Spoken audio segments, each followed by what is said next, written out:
let politics, don't let the news of the day consume you. Got a phone call from my mom. She's a big fan of my podcast. She's a bit biased, though. Anyway, talking about yesterday, and I did the podcast and Animal Farm and what's taken place in the world around us. And it's a lot every single day. And they're big issues. And again, I remind people, even in my podcast, that these are things that you need to pay attention to. You need to be aware of. However, you cannot let it be your everything. You cannot let it consume you.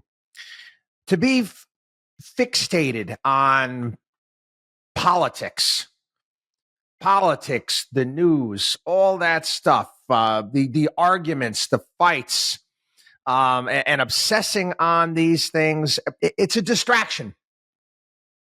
It's a distraction. More important, and again, you want to be aware of what's going on in the world. I get all that. But we talked about compounding last week. We talked about compounding.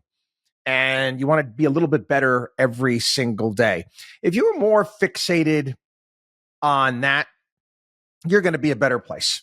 But if you're constantly consumed by this stuff, frustrated, angst, all sorts of disdain with the world, whatever it may be, it's not going to get you to the right place.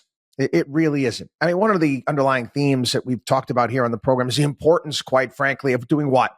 Building, protecting, and teaching. Building, protecting, and teaching.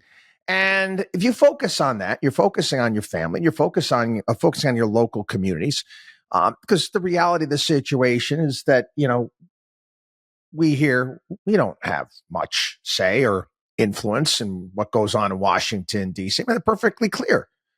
Unless you're cutting a really big check, they're not going to do much.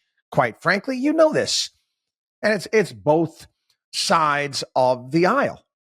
Both sides of the aisle. So again, you do what you can do. You stay informed, but you don't let it consume you.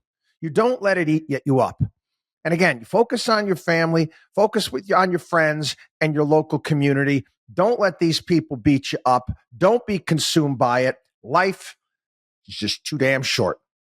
WatchDog on WallStreet.com.